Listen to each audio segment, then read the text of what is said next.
Shalom Bapak Ibu Saudara yang terkasih dalam Tuhan, sungguh bersyukur atas anugerahnya, sungguh bersyukur atas segala kebaikan Tuhan. Hari ini kita datang kembali beribadah kepada Tuhan, karena itu Bapak Ibu mari kita mempersiapkan hati kita mengambil waktu teduh sejenak di hadapannya.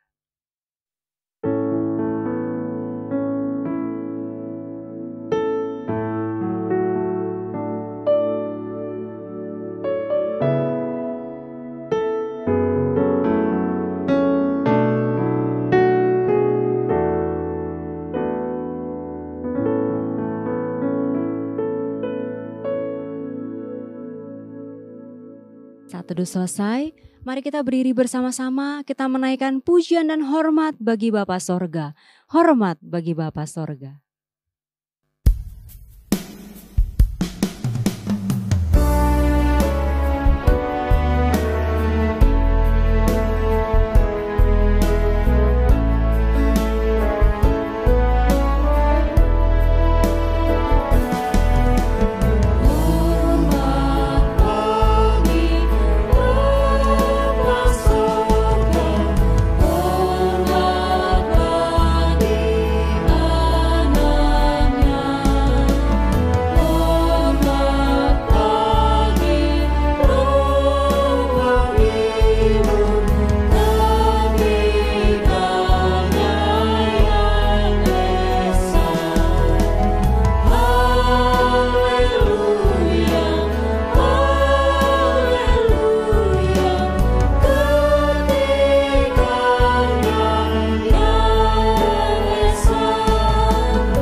Mari kita berdoa.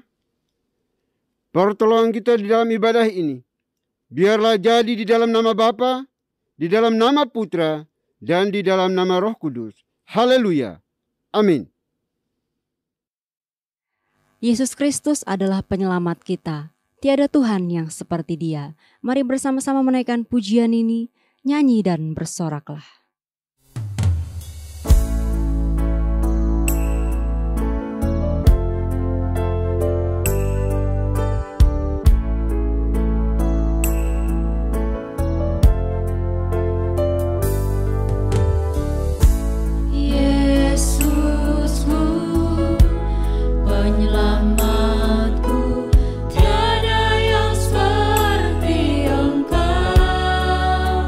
Setiap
Bapak Ibu dipersilakan duduk kembali.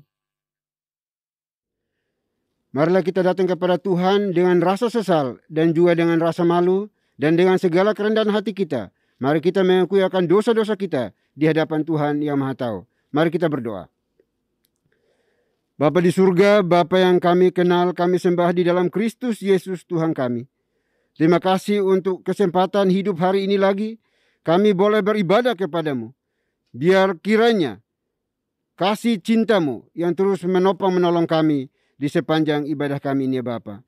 Dan sebelum jauh melangkah di dalam menyembah, memuji, memuliakan namamu, dan juga mendengarkan firman-Mu di dalam ibadah ini, kami datang di hadapan-Mu ya Bapa, menundukkan kepala kami, memohon, meminta kepadamu untuk Tuhan mengampuni setiap dosa, kejahatan, kesalahan yang kami buat, yang sengaja maupun tidak sengaja di dalam kehidupan kami. Dosa terhadap orang tua kami, anak-anak kami, suami istri, pimpinan bawahan kami, rekan-rekan sekerja sepelayanan kami, yang telah kami sakiti mereka dengan lidah, bibir, mulut kami, tindakan, perbuatan kami. Kami mohon ampuni kami, kasihani kami Bapa, supaya kami layak di dalam mengikuti ibadah pada hari ini. Terima kasih Bapa. Kami adalah manusia ciptaan, terbatas, berdosa. Kami bobrok, najis, pemberontak di hadapan Tuhan. Kami tahu yang benar, namun seringkali kami lalai untuk melakukannya. Oleh itu kami mohon ya Bapa, ampuni kami, kasihani kami. Karena kami sadar bahwa hanya Engkaulah yang sanggup dan mampu untuk menyucikan, menguruskan setiap dosa dan kesalahan kami. Terima kasih Bapa. Ini doa pengakuan dosa kami yang kami panjatkan hanya dalam Kristus Yesus, Tuhan dan Juru Selamat kami satu-satunya. Kami berdoa dan memohon ampun. Haleluya. Amin. Baik Bapak Ibu, kita akan masuk di dalam berita pengampunan dosa. Sebagaimana firman Tuhan mengatakan, sekalipun dosamu merah seperti kermisi, akan menjadi putih seperti salju. Sekalipun berwarna merah seperti kain kesumba, akan menjadi putih seperti bulu domba. Selaku pelayan Tuhan Yesus Kristus, saya memberitahukan bahwa Tuhan telah mengampuni setiap kita yang mengaku dosa-dosanya di hadapan Tuhan dalam nama Bapa, Putra, dan Roh Kudus. Amin. Bapak dan Ibu saya undang untuk berdiri. Bersama dengan gereja-gereja segala abad dan sepanjang zaman, mari menyatakan komitmen iman dengan hati, lidah dan bibir kita dengan mengikrarkan pengakuan iman rasuli.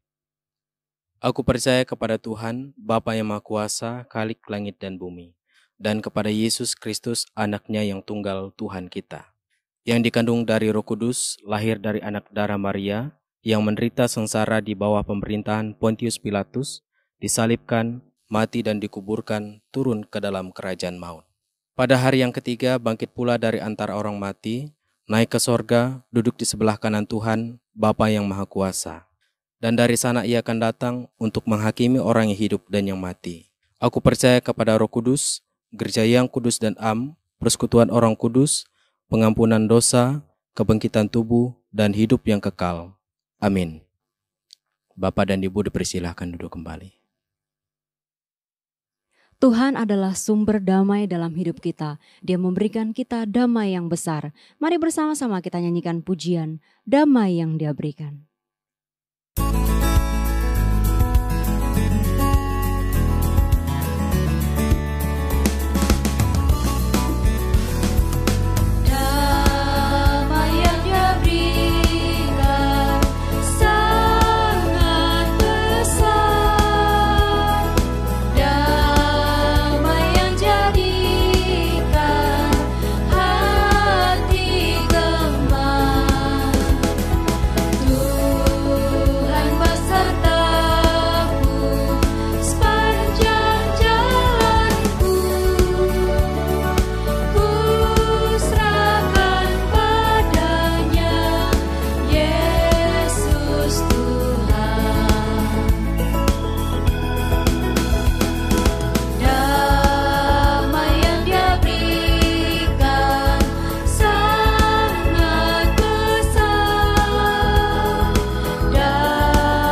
Shalom Bapak dan Ibu yang terkasih dalam nama Tuhan kita Yesus Kristus. Saya mengundang untuk berdiri. Saya akan membawakan Mazmur Tuhan yang diambil dari nomor 69 ayat 14 sampai dengan 19 dan ayat 35. Tetapi aku berdoa kepadamu ya Tuhan, pada waktu Engkau berkenan, ya Tuhan. Demi kasih setiamu yang besar jawablah aku dengan pertolonganmu yang setia. Lepaskanlah aku dari dalam lumpur, supaya jangan aku tenggelam. Biarlah aku dilepaskan dari orang-orang yang membenci aku dan dari air yang dalam. Janganlah gelombang air menghanyutkan aku, atau tubir menelan aku, atau sumur menutup mulutnya di atasku. Jawablah aku ya Tuhan, sebab kasih setiamu baik. Berpalinglah kepadaku menurut rahmat-Mu yang besar. Janganlah sembunyikan wajah-Mu kepada abdi-Mu, sebab aku tersesak, segeralah menjawab aku. Datanglah kepadaku, tebuslah aku, bebaskanlah aku oleh karena musuh-musuhku. Biarlah langit dan bumi memuji-muji Dia, lautan dan segala yang bergerak di dalamnya. Demikianlah Mazmur Tuhan, haleluya, amin. Bapak dan Ibu dipersilakan untuk duduk kembali. Bapak Ibu Saudara sekalian, tiba saatnya kita akan mendengarkan firman Tuhan yang akan disampaikan oleh Pastor Harrison Butar-Butar. Mari bersama-sama kita nyanyikan pujian Pribadi yang Mengenal Hatiku.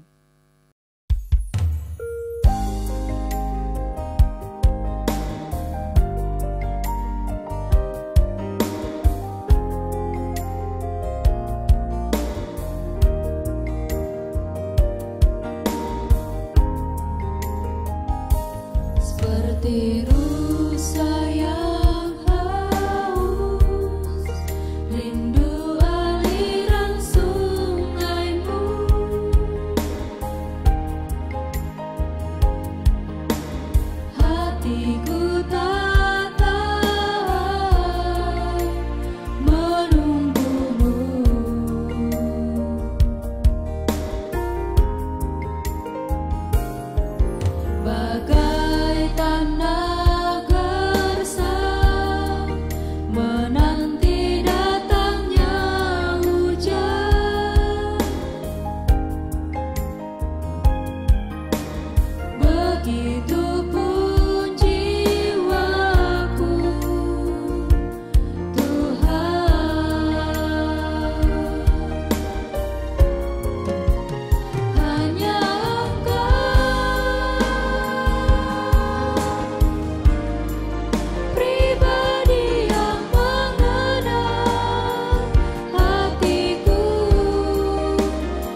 Shalom, Bapak dan Ibu yang terkasih dalam nama Tuhan kita Yesus Kristus. Saya mengundang untuk berdiri. Saya akan membacakan firman Tuhan yang diambil dari Lukas pasal 5 ayat 1 sampai dengan 11. Pada suatu kali Yesus berdiri di pantai Danau Genesaret, sedang orang banyak mengerumuni dia hendak mendengarkan firman Tuhan. Ia melihat 2 perahu di tepi pantai. Nelayan-nelayannya telah turun dan sedang membasuh jalannya. Ia naik ke dalam salah satu perahu itu, yaitu perahu Simon, dan menyuruh dia supaya menolakkan perahunya sedikit jauh dari pantai. Lalu ia duduk dan mengajar orang banyak dari atas perahu. Setelah selesai berbicara, ia berkata kepada Simon, "Bertolaklah ke tempat yang dalam, dan tebarkanlah jalamu untuk menangkap ikan." Simon menjawab, "Guru, telah sepanjang malam kami bekerja keras dan kami tidak menangkap apa-apa, tetapi karena Engkau menyuruhnya, aku akan menebarkan jala juga." Dan setelah mereka melakukannya, mereka menangkap sejumlah besar ikan, sehingga jala mereka mulai koyak. Lalu mereka memberi isyarat kepada teman-temannya di perahu yang lain, supaya mereka datang membantunya. Dan mereka itu datang, lalu mereka bersama-sama mengisi kedua perahu itu dengan ikan hingga hampir tenggelam. Ketika Simon Petrus melihat hal itu, ia pun tersungkur di depan Yesus dan berkata, "Tuhan, pergilah dariku, karena aku ini seorang berdosa." Sebab ia dan semua orang yang bersama-sama dengan dia takjub oleh karena banyaknya ikan yang mereka tangkap. Demikian juga Yakobus dan Yohanes, anak-anak Zebedeus, yang menjadi teman Simon. Kata Yesus kepada Simon, "Jangan takut, mulai dari sekarang engkau akan menjala manusia." Dan sesudah mereka menghela perahu-perahunya ke darat, mereka pun meninggalkan segala sesuatu, lalu mengikut Yesus. Demikianlah firman Tuhan. Haleluya. Amin. Bapak dan Ibu dipersilahkan untuk duduk kembali. Shalom Bapak Ibu yang kasih Tuhan. Hari ini kita akan membahas firman Tuhan yang berbicara tentang melayani, dan di sana kita akan menggali lebih banyak tentang pelayanan. Mari kita berdoa sebelumnya. Bapa di dalam surga, rahmat anugerah-Mu yang menolong kami, agar kami dapat mengerti kebenaran firman Tuhan, dan kami diberikan kekayaan akan hikmat Tuhan, sehingga kami dapat melakukannya di dalam pimpinan hikmat-Mu. Bahkan anugerah Tuhan memampukan kami untuk dapat melakukannya dengan benar dan baik di hadapan Tuhan. Terima kasih Tuhan, dalam nama Yesus kami berdoa. Amin. Shalom Bapak Ibu yang dikasih Tuhan, hari ini kita akan membahas satu tema yang mungkin buat anggota gereja biasa tidak begitu menarik. Tetapi sebenarnya ini merupakan sesuatu yang mendasar, sesuatu yang esensial dalam kehidupan anak Tuhan atau orang Kristen, yaitu anugerah melayani membuat sukacita. Saya ulangi, anugerah melayani membuat sukacita dari Lukas 5 ayat 1-11. Bapak, Ibu, dan Saudara yang kasih oleh Tuhan, kadang orang Kristen berpikir kalau saya sudah diselamatkan, maka saya ya cukup diam saja. Maka saya cukup tenang saja, atau ya tidak terlalu aktif lah. Atau menjadi pribadi yang pasif di dalam iman. Tentu ini merupakan sebuah penyakit yang berbahaya di dalam pertumbuhan iman orang Kristen. Orang Kristen tidak boleh diam saja. Orang Kristen gak boleh tidak aktif. Orang Kristen harus aktif. Bahkan dalam bahasa yang positif dan juga konstruktif, orang Kristen harus menyala-nyala di dalam melayani Tuhan. Karena sebenarnya apa yang dikerjakan oleh Tuhan dalam kehidupan kita tidak akan pernah kita balas. Tidak akan pernah bisa kita bayar. Kenapa? Karena begitu mahalnya. Begitu bernilainya apa yang Tuhan kerjakan dalam keselamatan yang Dia lakukan.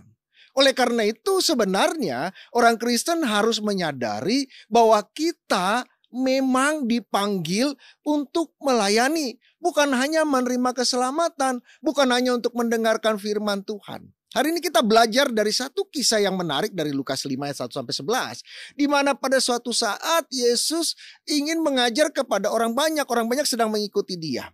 Maka dia berkata kepada Simon, tolong tolakkan perahu agak menjauh dari pinggir dan saya akan mengajar. Maka dia mengajar banyak orang tersebut. Dan orang tersebut mendengar. Jadi banyak orang yang mendengar di sana. Dan banyak orang yang tertarik dengan firman Tuhan. Tetapi menariknya, kemudian Yesus berkata kepada Simon, Simon, kamu tolakkan ke tempat yang lebih dalam lagi. Dan kita akan melakukan sesuatu yang menarik yang sesuai perintahku. Ini kalau saya bahasakan dengan bahasa sekarang. Dan kemudian Simon menjawab dengan sebuah pemikiran yang logis. Sebuah pemikiran yang tidak salah, secara manusiawi tidak salah. Karena dia mendapatkan kesimpulan itu dari sebuah pengalaman, yaitu hari sebelumnya. Tuhan, kalau kau ajak kami untuk menebarkan jala, buat apa lagi Tuhan? Kenapa? Karena kami sudah lakukan itu semalam-malaman Tuhan. Tetapi kami tidak mendapatkan apa-apa. Yesus berkata tolakkan. Dan Simon melakukan dengan taat. Walaupun dia punya pengalaman dan dia punya kesimpulan dalam hati dan pikirannya. Bahwa hari itu atau saat-saat itu tidak baik untuk mendapatkan ikan. Atau cuaca atau suasana atau keberuntungan tidak mengikuti dia. Tapi dia bilang karena engkau menyuruhku aku tolakkan. Dan kemudian dia tebarkan jala. Dan jalannya hampir koyak karena begitu banyak ikan. Wah, ini mujizat yang luar biasa. Tetapi menariknya adalah Simon memanggil teman-temannya. Ayo sini datang cepat. Ayo kita sama-sama ambil ini, banyak sekali ikan gitu ya. Bayangkan ini suatu yang menarik ya.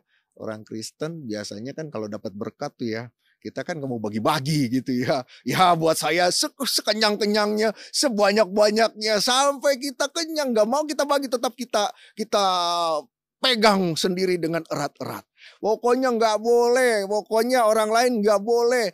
Hanya saya yang boleh mendapatkan berkat jasmania itu. Saya harus gendut, besar, penuh kelimpah-limpahan. Tetapi tidak, Simon ketika mendapatkan berkat hasil ketaatannya atas perintah Tuhan Yesus, dia panggil teman-temannya, ayo sini semua. Karena perahunya sudah mulai goyang gitu ya karena kepenuhan. Tapi dia sebenarnya bisa saja, kalau di pikirannya negatif kan dia bisa saja. Ya udah nanti saya balik ke sono, saya tuang, saya balik lagi ke sini, saya ambil lagi. Saya tidak perlu bagi-bagi dengan teman-teman. Tapi Simon tidak demikian. Simon panggil teman-teman, ayo ke sini, ayo kita ambil ini ikannya banyak sekali. Dan mereka melakukan itu. Dan ketika mereka melakukan itu, kemudian sampai ke ujung, selesai dari menangkap ikan dengan jala, maka menarik, Yesus berkata, mari ikut aku, biarlah engkau menjala manusia. Dan kemudian yang menariknya adalah ayat yang ke-10, dikatakan, jangan takut. Ayat ke-9, jangan takut, mulai sekarang, dari sekarang engkau akan menjala manusia. Ayat 10-nya, dan sesudah mereka menghela perahu-perahunya ke darat, mereka pun meninggalkan segala sesuatu, lalu mengikut Yesus. Oke, ada beberapa hal, poin penting dalam cerita ini yang saya mau gali bersama dengan kita. Pertama, kita harus tahu bahwa melayani itu adalah anugerah untuk semua orang.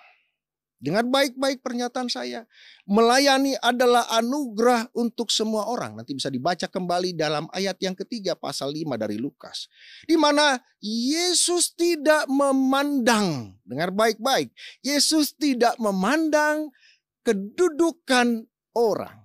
Tidak memandang kepintaran orang. Tidak memandang strata ekonomi orang. Tidak memandang tingkat akademis seseorang. Dia memilih seorang Simon dan teman-teman yang notabene adalah seorang nelayan yang saat itu dianggap ya secara penggolongan bukanlah kaum yang di atas, bukan juga mungkin middle juga tidak karena dia bukan seorang pengusaha ikan yang besar dan dia hanyalah orang-orang biasa saja, sederhana saja, orang yang bersahaja saja, tapi Tuhan bisa pakai. Tuhan tidak memandang segala kepintaran itu. Memang sekarang ini udah ratusan tahun bahkan sudah menjadi sebuah legitimasi.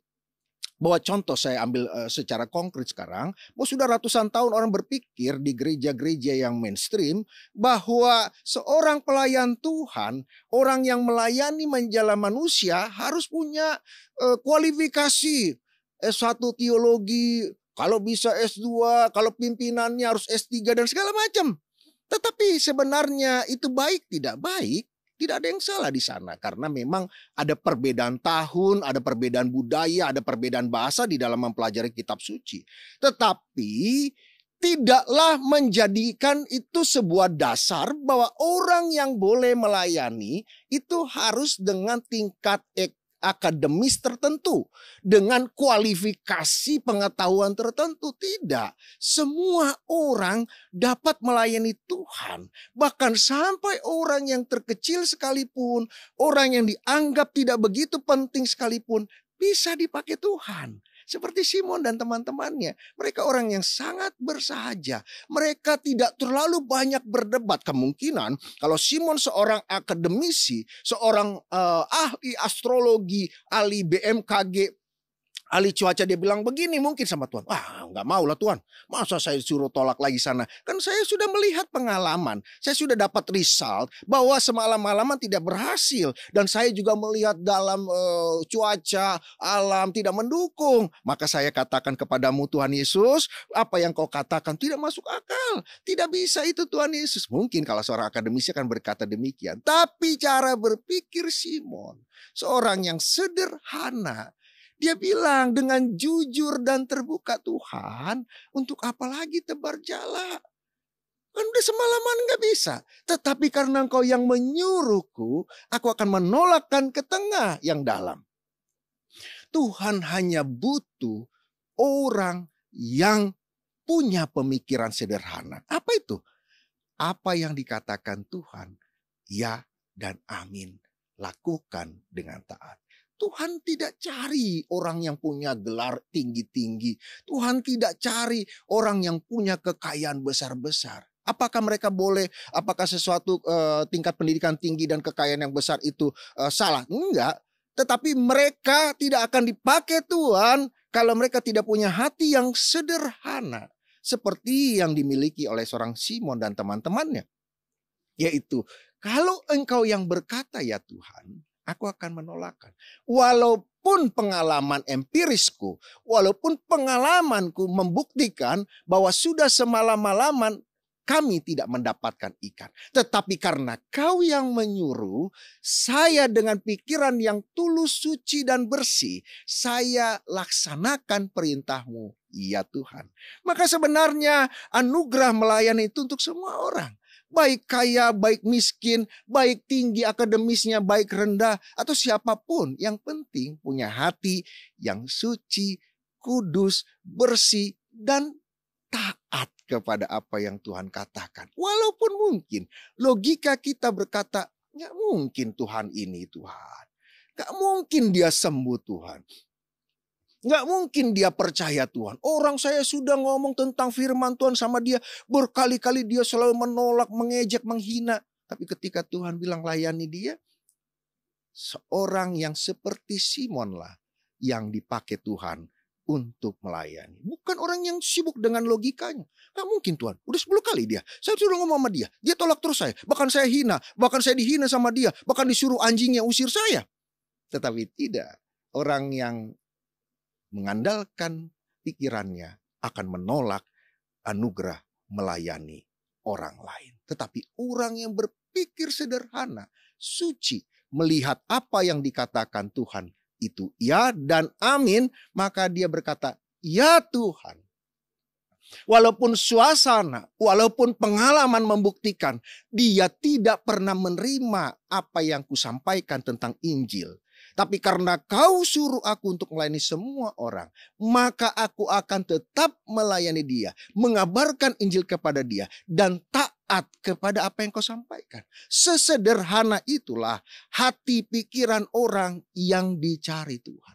Dan anugerah itu akan turun kepada orang yang sederhana, yang bersahaja, yang suci kudus itu. Dan ketika dia melakukan perjalanan pelayanannya, Tuhan menyertai dia. Bukankah Tuhan dalam Matius 28, 19-20 dikatakan, pergilah jadikanlah semua bangsa muridku. Di sana dikatakan kepada semua murid, kepada semua follower, kepada semua pengikut Yesus. Tidak ada itu buat rasul-rasul doang. Oh, itu buat semua nabi-nabi. Nggak ada. Kepada semua kamu, pergi dan jadikanlah semua bangsa muridku. Anugerah itu untuk semua orang. Pak, tapi kan mereka akhirnya jadi rasul. Siapa yang bilang? Hanya sebagian dari yang disampaikan oleh Tuhan Yesus kepada orang-orang itu yang menjadi rasul. Dan itu pun sebutan rasul itu setelah Yesus naik, maka para murid-murid utama itu menjadi pendiri-pendiri pertama. Sehingga dalam bahasa kitab sucinya Indonesia disebut sebagai soko guru gereja. Pondasi utama dari gereja. Pondasi pertama dari gereja. Itulah mereka. Tapi sebelum Yesus naik, mereka tidak disebut rasul. Mereka semua sama seperti ribuan orang yang ikut Tuhan Yesus, orang yang mengikuti Yesus. Dan orang-orang itu banyak yang mungkin ikut karena makanan. Banyak yang ikut karena pengen lihat show-nya Tuhan, kesembuhan dan semua. Tapi dari orang-orang yang hanya ikut-ikutan itu, ada yang menjadi murid-murid, pengikut yang sejati. Yang ketika Yesus berkata A, maka kita melakukan A. Ketika Yesus berkata B, kita melakukan yang B. Jadi anugerah itu turun untuk semua orang yang punya hati sederhana, taat, suci, kudus untuk melayani semua orang. Jadi semua kita yang mengaku orang-orang Kristen yang sejati, saya tidak mengatakan tidak sejati. Banyak orang yang ikut Yesus kan? Tapi ketika Yesus ada sesuatu mereka pada kabur. Nah, tidak demikian kita orang yang sejati. Ketika Yesus berkata, layani, menjala semua orang. Mulai sekarang kau akan menjala manusia. Siap Tuhan. Oke Tuhan. Jadi itu poin pertama. Panggilan melayani, anugerah itu untuk semua orang. Tidak terbatasi oleh yang namanya jabatan. Tidak terbatasi oleh yang namanya tingkat akademis, ekonomi dan segala macam. Tahun 68. Mulai gereja digoncangkan dengan kehadiran gerakan karismatik. Di mana di sana banyak muncul pelayan-pelayan Tuhan yang tidak berlatar belakang teologi. Orang gereja yang besar-besar dan gereja-gereja mainstream berkata, wah ini nggak benar, harusnya begini, harus punya pendidikan ini. Tetapi ketika mereka berkembang luar biasa, bahkan dikatakan dalam sidang gereja sedunia, mereka menjadi sebuah gerakan yang terbesar, terhebat sampai sekarang ini. Mata orang terbelalak bahwa melayani Tuhan tidaklah ditentukan oleh yang namanya pendidikan akademis, tingkat akademis teologi dan semuanya. Tetapi dari hati yang mau melayani Tuhan. Sekarang gereja-gereja mereka luar biasa. Kalau mereka buka di sana di sini, wah, disambut dengan banyak orang. Mereka berkhotbah dengan penuh kuasa. Kita pun seharusnya belajar dari yang positif dari mereka. Bahwa ada hati mereka. Itu yang lebih penting. Mau melayani Tuhan. Karena mereka mendapatkan anugerah keselamatan. Dan mereka tidak bisa membalasnya. Hanya mampu membalas kecil. Dengan melayani semua orang. Dan menjala manusia. Jadi kita jangan langsung benci sama gereja. Oh ini mereka begini-begini. Mereka bahkan kadang-kadang kita mengatakan sesat dan segala macam. Jangan. Tidak itu, tidak ada teks dalam kitab suci mengatakan harus sekolah teologi, harus doktor, harus MTH, harus STA, tidak ada. Dan ketika mereka berkembang, kita gereja harus mengintrospeksi diri. Luar biasa, ada apa?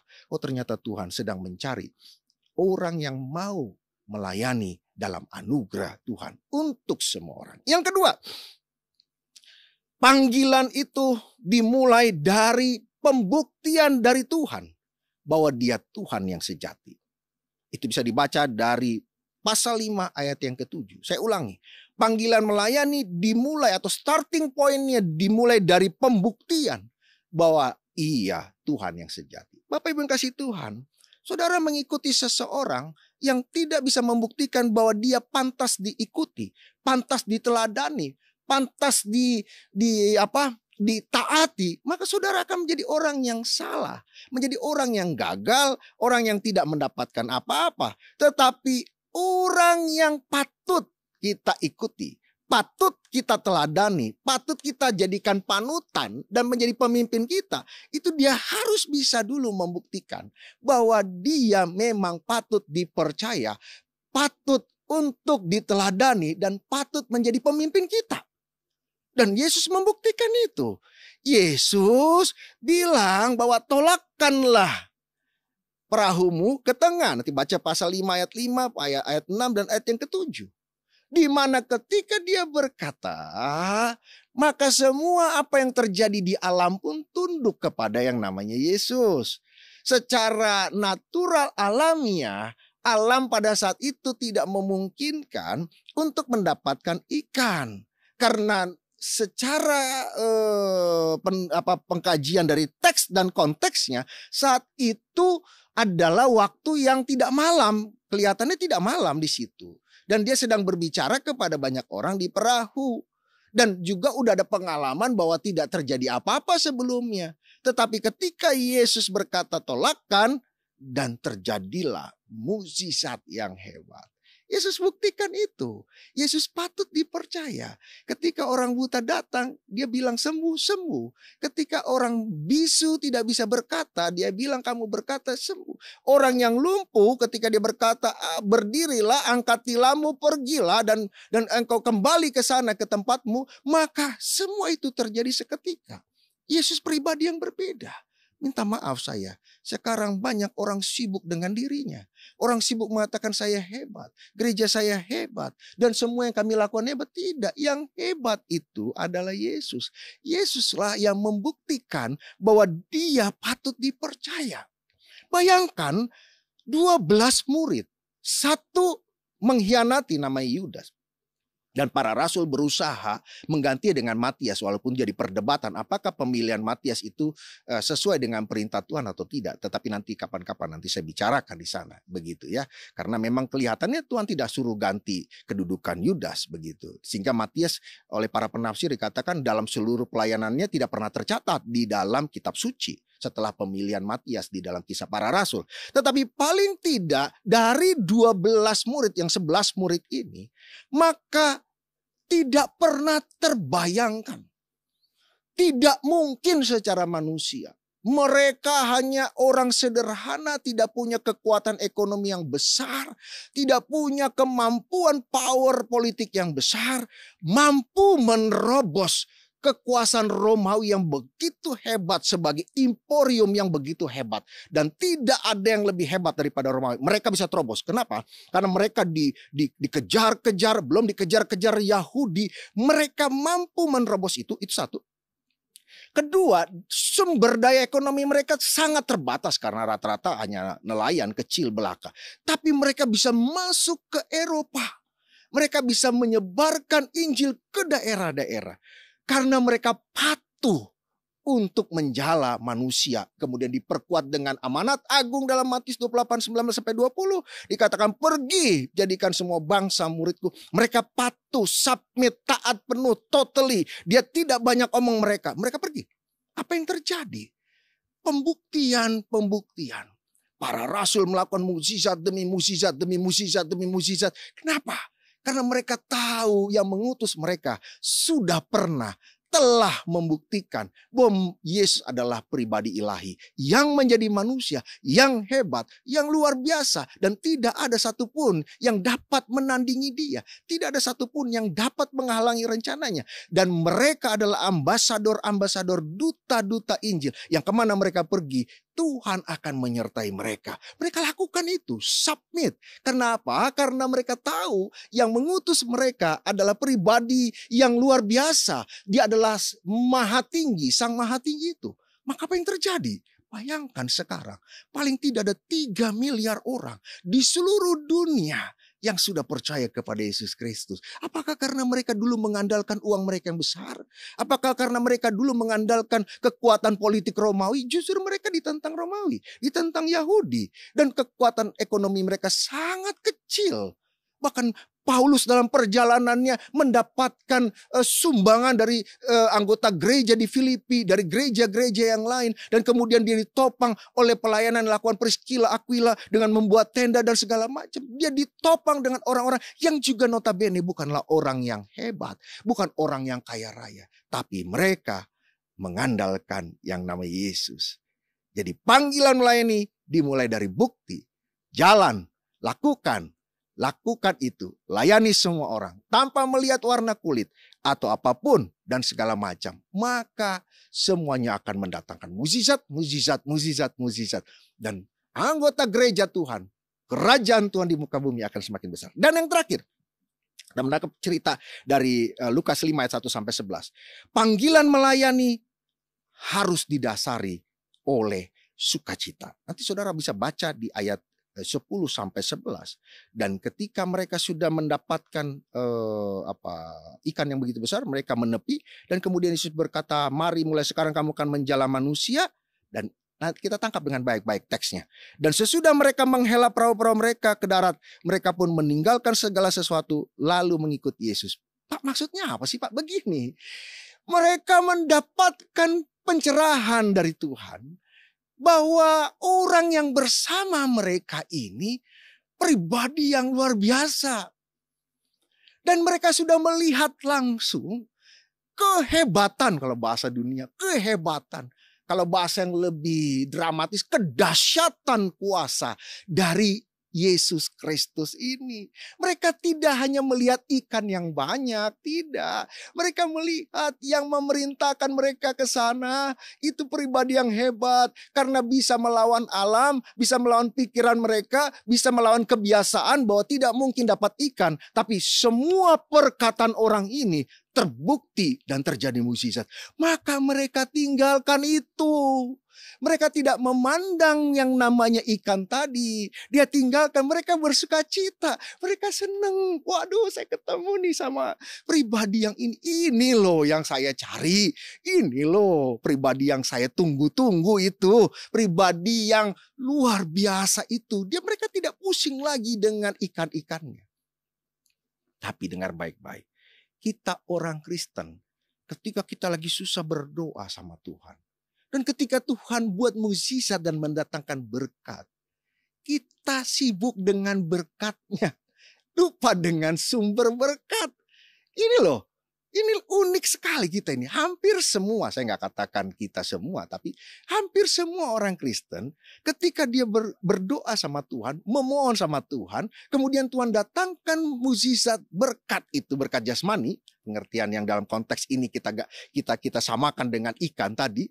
Dan kemudian ketika berkat jasmani itu menghampiri kita, mulai kita lupa dengan sumber berkat. Kita malah menggantungkan iman kita, hidup kita, dan semua pengharapan kita kepada jasmani, berkat jasmani ini. Bukan kepada sumber berkatnya. Dengar baik-baik, engkau sudah salah, engkau sudah tersesat. Kembali ke jalan Tuhan. Yang kita harus pegang adalah sumber berkatnya. Semua berkat itu tidak penting lagi. Kalau aku pegang erat tangan Tuhan. Seperti yang dilakukan Yakub. Aku tidak akan melepaskan peganganku ya Tuhan. Kalau engkau tidak memberkati aku. Dia tahu bukan berkat yang harus dipegang. Tetapi sumber berkat yang harus kita pegang. Biar kita bertaut setiap hari. Tuhan, jangan tinggalkan aku. Pegang tanganku Tuhan. Peluk aku, tatang aku, gendong aku seperti kata Yesaya. Sampai masa tuaku aku tetap digendong oleh Tuhanku yang setia itu. Gendong aku Tuhan, lindungi aku Tuhan. Jadikan aku penjala manusia kemanapun aku pergi. Walaupun aku bukan seorang pastor, walaupun aku bukan seorang yang melayani Tuhan secara full, tetapi aku tahu kehidupanku adalah kehidupan untuk menjala manusia. Aku harus menjadi teladan, aku harus jadi berkat, aku menjadi orang yang bisa memberitakan Injil. Mungkin dengan mulut susah, tetapi melalui kehidupanku, tingkah lakuku, perilakuku, behaviorku, sifat-sifatku, karakterku ya Tuhan. Banyak orang yang datang kepada Yesus Kristus namanya. Tuhan, aku akan memulai pelayanan ini, menjadikan seluruh pekerjaanku, hidup rumah tanggaku, hidup bersama masyarakat sebagai kehidupan untuk menjala manusia. Mengabarkan Injil bukan hanya dengan mulut yang menggebu-gebu, tetapi dengan sikap dan hati yang suci, kudus, mengabarkan kebaikan Tuhan dalam semua kehidupan ini. Karena berkat jasmani itu tidak penting ya Tuhan. Yang terpenting adalah aku memiliki Engkau. Maka aku akan melakukan itu dengan sukacita. Kenapa? Karena aku sudah bertemu Sang Juru Selamat. Karena aku sudah bertemu dengan Tuhan yang luar biasa. Karena aku sudah bertemu dengan Tuhan sumber berkat. Bukan hanya berkat rohani, juga jasmani. Aku tidak perlu takut dengan kesulitan jasmania. Aku tidak perlu takut dengan penderitaan jasmania. Aku tidak perlu takut dengan semua kesusahan duniawi. Karena apa? Karena aku punya Tuhan, sumber berkat, sumber segala-galanya. Sang Mesias yang hebat, yang menyelamatkanku, menyelamatkan semua orang yang percaya kepadanya. Maka aku tutup dengan sebuah pernyataan. Maka aku akan menjala manusia dengan sukacita. Dan aku tidak akan melihat berkat sebagai sesuatu yang penting. Tapi aku melihat sumber berkat berjalan bersamaku dalam pelayanan. Sehingga anugerah melayani itu membuat aku sukacita. Mari Bapak Ibu yang kasih Tuhan, jalankan kehidupanmu dengan baik. Tidak harus jadi seorang pastor. Tidak harus jadi seorang yang full timer di gereja. Tapi lakukan hidupmu sebagai seorang yang menjala manusia lain. Mengabarkan kebaikan Tuhan dengan hidupmu, karaktermu, sifatmu, kinerjamu, semuanya. Dengan memegang Tuhan dan berjalan dalam sukacita. Kenapa? Karena kita sudah diberi anugerah keselamatan. Dan kita bagikan itu kepada semua orang, kepada seluruh bangsa, dan kepada seluruh dunia ini. Biarlah nama Tuhan dipermuliakan. Soli Deo Gloria. Mari kita berdoa. Kiranya tangan Tuhan yang baiklah yang menolong kami. Kiranya anugerah Tuhan yang luar biasa, yang sempurna itulah yang menyempurnakan pemberitaan Injil pada hari ini. Biarlah kami menjadikan hidup kami menjadi hidup yang senantiasa bersukacita untuk melayani Tuhan dan mengabarkan Injil ke seluruh dunia, sekeliling kami, keluarga kami, masyarakat di sekitar kami. Dan kami menjadi penjala-penjala jiwa di dalam sukacita. Karena kami sudah bertemu dengan Tuhan. Dan kami bersama dengan Tuhan. Dan kami dipimpin oleh Tuhan dalam pekerjaan menjala manusia ini. Terima kasih Tuhan, kiranya anugerah-Mu menyertai kami senantiasa. Amin. Dalam ibadah hari ini kita diberikan kesempatan untuk memberikan persembahan yang terbaik bagi Tuhan. Persembahan dapat diberikan melalui nomor rekening atau QR yang tertera di layar atas nama Yayasan Moria. Bersama-sama kita nyanyikan pujian, tidak dengan tangan yang hampa.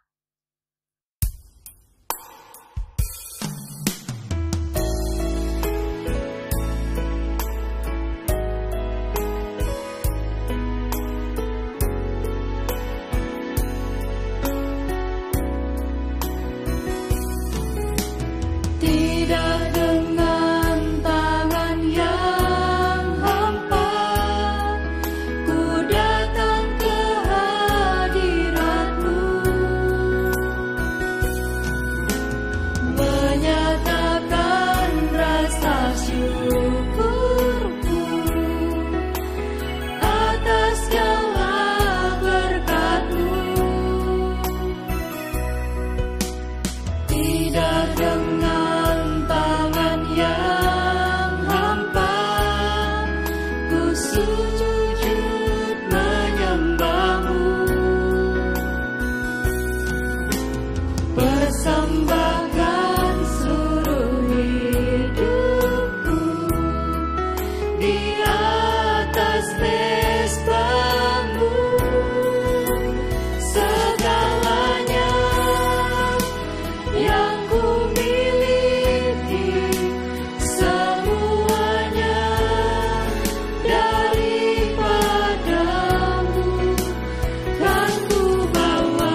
Baik Bapak Ibu, saudara dikasihi oleh Tuhan, kita sudah mendengarkan kebenaran firman Tuhan dan kini tiba saatnya untuk kita menaikkan syafaat kita kepada Tuhan. Doa syafaat ini akan diakhiri dengan doa Bapa kami. Bapak Ibu dipersilahkan berdiri untuk kita ucapkan secara bersama-sama. Mari kita berdoa. Bapa di surga, Bapa yang maha murah dan maha kasih, Bapa yang kami kenal di dalam Tuhan kami Yesus Kristus. Terima kasih ya Tuhan untuk napas hidup yang Tuhan anugerahkan bagi kami secara cuma-cuma, sehingga kami hidup sampai hari ini di sini dan bisa beribadah kepadamu. Terima kasih Tuhan. Kami bersyukur untuk ibadah yang Tuhan perkenankan bagi kami hari ini. Kiranya semua pujian sembah kami hari ini berkenan dan menyenangkan hati Tuhan. Dan juga firman Tuhan yang terus Tuhan perdengarkan bagi kami, kiranya boleh menuntun kami, menjadi pedoman bagi kami di dalam melakukan tugas penatelayan kami ya Bapa. Karena kami percaya Tuhan hidup, berdaulat, berkuasa atas kehidupan kami masing-masing. Terima kasih Bapa di surga, terima kasih. Kami berdoa untuk anak-Mu, Pastor Butar-Butar yang menyampaikan firman Tuhan hari ini. Juga Tuhan, Engkau berkati anak-Mu dalam kehidupan keluarga, rumah tangga, pekerjaan pelayanannya. Tuhanlah yang buat menjadi berhasil. Dan kiranya pesan firman Tuhan yang sudah diseringkan, dibagikan bagi kami pada hari ini, jangan berlalu begitu saja, melainkan mendapat tempat di hati kami masing-masing, dan lebih daripada itu kami mampu melakukannya bersama Roh Kudus-Mu ya Bapa di dalam kehidupan kami hari lepas hari. Terima kasih Tuhan. Kami berdoa pada hari ini ya Bapa untuk seluruh anggota gereja ini. Tuhan berkati kami semuanya. Apapun yang kami lakukan, kiranya kami lakukan di dalam cinta kasih Tuhan.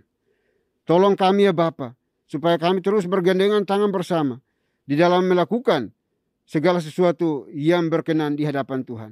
Ampuni kami kalau banyak hal yang kami lakukan tidak sesuai dengan Tuhan mau, Tuhan kehendaki dalam hidup kami ya Tuhan. Olehnya itu kami mohon ya Bapa, pimpin kami, tuntun kami, sertai kami, supaya kami tidak tersesat di jalan pikiran kami masing-masing, melainkan kami mengikuti apa yang menjadi kehendak Tuhan di dalam kehidupan kami. Terima kasih Bapa, terima kasih Tuhan. Berdoa untuk anak-anak-Mu yang boleh Tuhan himpun bersama di gereja ini, di berbagai wilayah tempat. Tuhan, Engkau jamah berkati mereka. Jadikan mereka garam dan terang di lingkungan mereka masing-masing ya Bapa. Terima kasih Tuhan. Kami juga berdoa ya Bapa bagi anak-anak-Mu yang saat ini bergumul di dalam kehidupan keluarga rumah tangga mereka. Tuhan, Engkau hadir untuk menolong mereka, baik secara ekonomi dan berbagai hal. Kami serahkan dalam tangan kasih-Mu. Tuhan, tolong anak-anak-Mu semuanya ya Bapa. Terima kasih Tuhan. Kami juga berdoa bagi mereka yang sementara ini mengalami kelemahan tubuh. Kami serahkan ke dalam tangan kasih-Mu. Kiranya Tuhan sendiri yang akan melawat mereka, menjamah mereka, dan menyembuhkan mereka ya Tuhan. Terima kasih Bapa. Kami juga berdoa pada saat ini ya Tuhan, untuk setiap kebutuhan makan, minum, pakai, tempat tinggal mereka, juga kami serahkan dalam tangan kasih-Mu. Tuhan sendirilah yang menjadi sang provider bagi mereka untuk menyediakan yang terbaik sesuai dengan kebutuhan anak-anak-Mu ya Bapa. Terima kasih Tuhan Yesus, terima kasih. Kami juga berdoa pada saat ini ya Tuhan untuk seluruh pengurus gereja ini, penatua, diaken, aktivis gereja ini, para GI dan pastor. Kami serahkan dalam tangan kasih-Mu. Tuhan berkati kami semuanya, supaya kami boleh melakukan tugas penatelayan kami dengan motivasi yang benar di dalam cinta kasih Tuhan. Tidak untuk memuliakan diri kami, mencari hormat bagi nama kami, tapi semuanya kami rindu agar nama Tuhan saja yang diagungkan, dimuliakan di dalam dan melalui pelayanan yang kami lakukan kepadamu ya Tuhan. Terima kasih Bapa di surga, terima kasih. Kami juga berdoa pada saat ini ya Tuhan, menyerahkan seluruh pribadi lepas pribadi anggota gereja ini ke dalam tangan kasih-Mu. Pakai kami semuanya menjadi alat Tuhan yang efektif untuk terus menjadi pemberita-pemberita Injil dimanapun kami berada, sehingga kami membawa banyak jiwa datang untuk menyembah, memuji, memuliakan nama-Mu, dan mengaku bahwa Yesus adalah Tuhan dan Juru Selamat kami satu-satunya. Terima kasih Tuhan, terima kasih Bapa. Kami juga berdoa pada saat ini menyerahkan Yayasan Moria ke dalam tangan kasih-Mu. Tuhan berkati yayasan ini yang dengan sukacita menopang menolong setiap pekerjaan pelayanan Tuhan secara holistik di dalam pelayanan ini. Tuhan berkati, terutama juga di dalam gereja ini yang menolong banyak anggota gereja, banyak pelayan Tuhan. Tuhan berkati mereka, para pengurusnya, apapun yang mereka kerjakan, upayakan, usahakan, Tuhan buat menjadi berhasil. Terima kasih Tuhan. Kami juga berdoa pada saat ini ya Tuhan, untuk bangsa dan negara kami. Kami serahkan ke dalam tangan kasih-Mu. Tuhan berkati bangsa kami, pemerintah kami, supaya dapat menjalankan roda pemerintahan ini dengan benar di dalam takut akan Tuhan. Jauhkan perpecahan di negeri kami, pertikaian di negeri kami, baik dari dalam maupun luar negeri yang berusaha untuk menghancurkan negara kesatuan Republik Indonesia ini Bapa. Kami serah ke dalam tangan kasih-Mu. Biarlah Tuhan yang menjadi pembela kami di dalam negara tercinta ini ya Tuhan. Terima kasih Bapa, terima kasih Tuhan. Ini doa kami ya Tuhan, doa yang jauh dari sempurna. Kami akan sempurnakan dengan doa yang telah Tuhan Yesus ajarkan kepada kami. Demikian. Bapa kami yang di surga, dikuduskanlah nama-Mu. Datanglah kerajaan-Mu, jadilah kehendak-Mu di bumi seperti di surga. Berikanlah kami pada hari ini makanan kami yang secukupnya. Dan ampunilah kami akan kesalahan kami, seperti kami juga mengampuni orang yang bersalah kepada kami. Dan janganlah membawa kami ke dalam pencobaan, tetapi lepaskanlah kami daripada yang jahat. Karena Engkau yang punya kerajaan dan kuasa dan kemuliaan sampai selama-lamanya. Amin. Masih tetap berdiri, kita akan bersama-sama membaca nats pedoman hidup baru yang terambil dari Roma pasal 5 ayat 10 sampai dengan 11 pada hitungan yang ketiga. 1, 2, 3. Sebab jikalau kita ketika masih seteru diperdamaikan dengan Tuhan oleh kematian anaknya, lebih-lebih kita yang sekarang telah diperdamaikan pasti akan diselamatkan oleh hidupnya.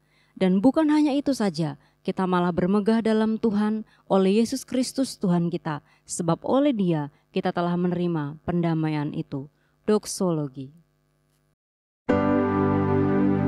Puji Tuhan sumber berkah, puji Dia suruh makhluk, puji Dia suruh sorga, Bapa, Anak, Roh Kudus.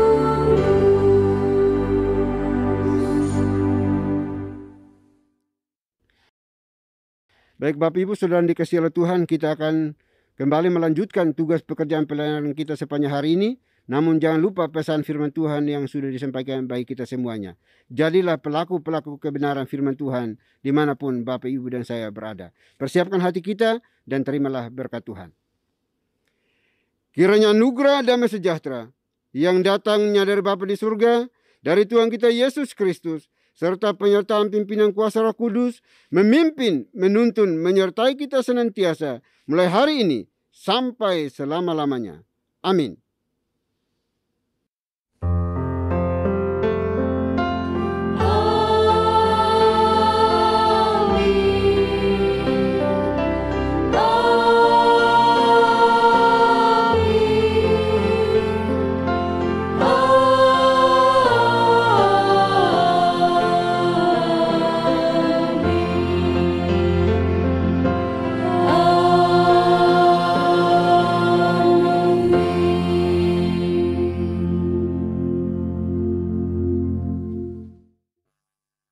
Bapak Ibu Saudara sekalian, ibadah hari ini telah selesai. Bapak Ibu dipersilakan duduk kembali dan mengambil saat teduh. Tuhan Yesus memberkati.